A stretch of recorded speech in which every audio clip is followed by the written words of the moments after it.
اولیگارشی یه سیستم سیاسیه که در اون گروهی کوچک از افراد معمولاً به طور غیر مستقیم از طریق نفوذ بر رئیس دولت یا گاهی حتی مستقیماً حاکمن.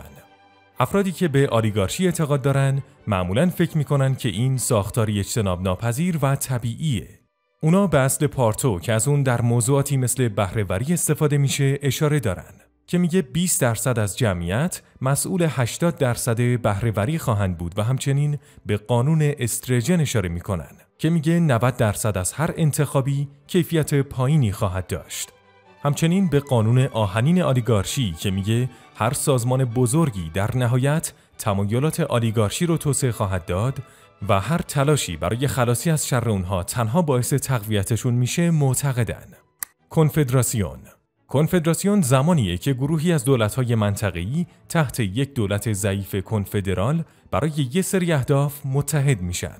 جایی که نیاز به اقدام مشترکه، اما همچنان قدرتی برابر یا بیشتر از اون دارن.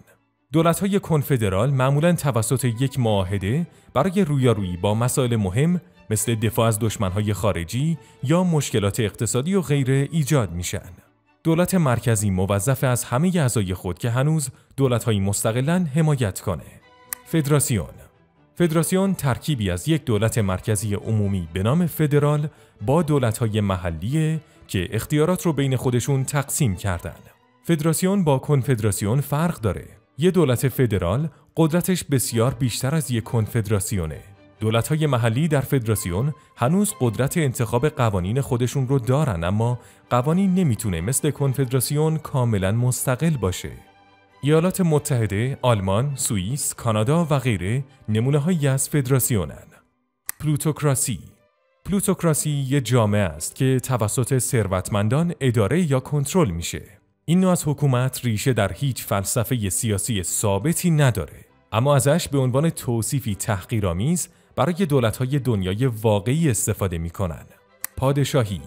در یه پادشاهی حاکم سلطنتی پادشاه نام داره. اون برای مادام العمر یا تا زمان کناره‌گیری از قدرت رئیس دولته. قدرت پادشاه ممکن از حالت محدود و نمادین مثل پادشاهی مشروطه تا قدرت بی‌نهایت مثل سلطنت مطلقه که در اون او تنها حاکم متفاوت باشه. در پادشاهی مشروطه اختیارات پادشاه رو با مجموعی از قوانین محدود می‌کنن.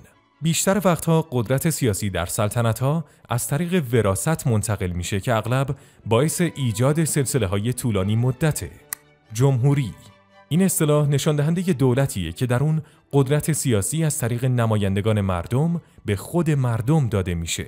برخلاف سلطنت که در اون قدرت مرکزی و موروثیه، در جمهوری نمایندگان ممکنه آزادانه توسط عموم شهروندان انتخاب شده باشن یا نباشن. در واقع بسیاری از نمونه‌های تاریخی و مدرن جمهوری‌ها نمایندگان رو بر اساس وضعیت شخصی خود انتخاب می‌کنن و انتخابات نقشش محدوده. اشرافیت یا آریستوکراسی در یونانی به معنی قانون بهترین هاست. این یک سیستم حکومتیه که در اون قدرت سیاسی در یک گروه واقعاً کوچیک از افراد ممتاز به نام اشراف متمرکز شده. در یونان باستان از این اصطلاح به عنوان جایگزینی مثبت برای سلطنت استفاده میشد که در اون تنها بهترین شهروندانی که از طریق یک فرایند دقیق انتخاب میشدن میتونستن بر بقیه مردم حکومت کنن. قانون ارثی بودن حکومت لغو میشد مگر اینکه فرزند حاکم نسبت به بقیه افراد جامعه عملکرد بهتر یا مهارت‌های بهتری می‌داشت. برخی افراد اولیگارشی رو نسخه فاسد اشرافیت می‌دونن، چون در اولیگارشی گروه کوچکی از حاکمان از طریق یافتن بهترین اعضای جامعه انتخاب نمیشن، بلکه معمولاً به طور ارثی اغلب در میان خانواده‌های ثروتمند با قدرت سیاسی بالا انتخاب می‌شدند. اقتدارگرایی شکلی از حکومته که مشخصه اون یک قدرت قوی و معمولاً مرکزیه که خواستار اطاعت از اقتدار و آزادی‌های سیاسی و مدنی محدوده. برای مثال اکثر سلطنت‌های کلاسیک نوعی اقتدارگرایی هستند. حاکم یک کشور اقتدارگرا مخالفان خود رو زندانی، سانسور و تحت تعقیب قرار میده. توتالیتاریسم این نهایت اقتدارگراییه که در اون تمام قدرت اجتماعی سیاسی در اختیار دیکتاتوریه که سیاست ملی و حوزه‌های عمومی و خصوصی مردم رو با استفاده از کمپین‌های تبلیغاتی گسترده از طریق رسانه‌های جمعی تحت کنترل دولت کنترل می‌کنه. از ایدئولوژی برای کنترل اقتصاد، هنر، آموزش، اخلاق، فرهنگ و زندگی خصوصی استفاده می‌کنه. به همین دلیل معمولاً توسط یک دیکتاتور کاریزماتیک با جهانبینی ثابت اداره میشه.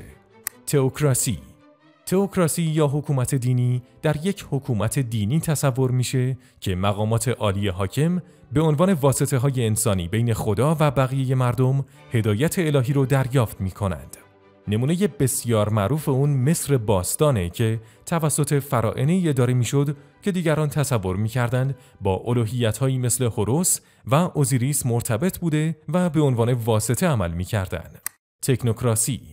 تکنوکراسی از سیستم حکومتداری پشتیبانی میکنه که در اون تصمیم گیرندگان در یک منطقه بر اساس تخصصشون در اون حوزه به ویژه با توجه به دانش علمی یا فنی و حمایت از تشکیل دولتی از دانشمندان، مهندسین شهرساز و غیره انتخاب میشن. این اصطلاح گاهی برای توصیف ایده برخورد با مشکلات اجتماعی و اقتصادی از طریق روش علمی هم به کار میره. دموکراسی در یونانی به معنی حکومت مردمه. این سیستمیه که در اون جمعیت عمومی یک ایالت دارای قدرت سیاسی هن. مشخصه اصلیش انتخاباته که در اون مردم میتونن به قوانین در یک دموکراسی مستقیم یا به نمایندگانی که برای اونا قانون وضع میکنن رأی بدن.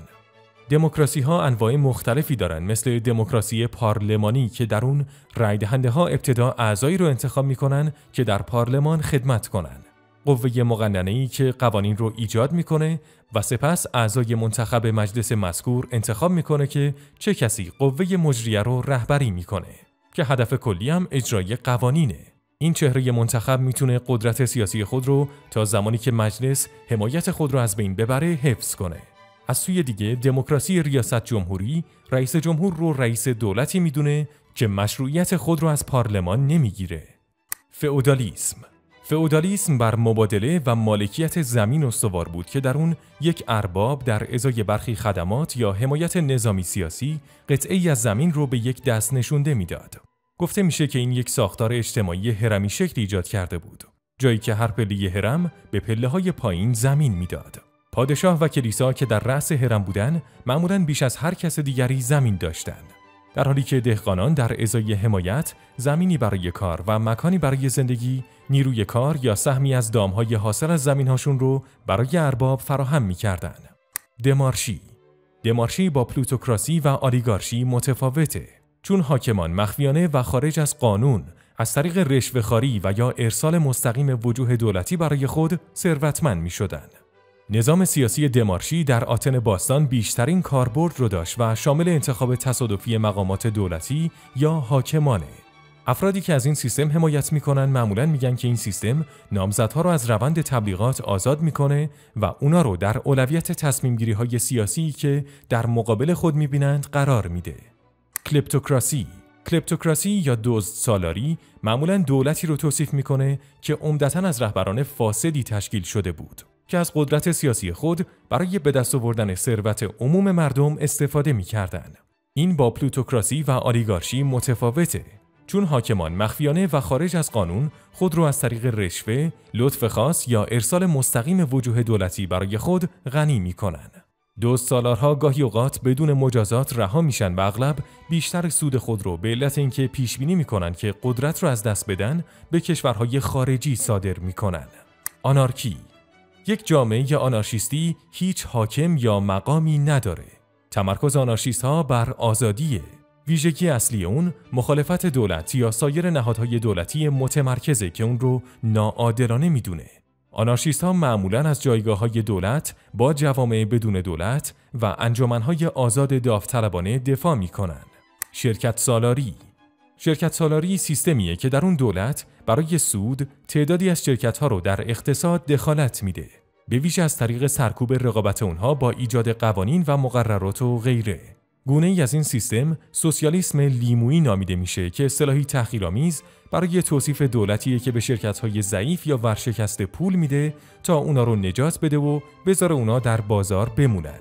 دولت سوسیالیستی یک ایدئولوژیه که میگه طبقه کارگر نیاز به استفاده از قدرت و سیاست دولتی برای ایجاد یک سیستم اقتصادی سوسیالیستی داره که در اون کارگران به طور جمعی مالک ابزار تولیدن.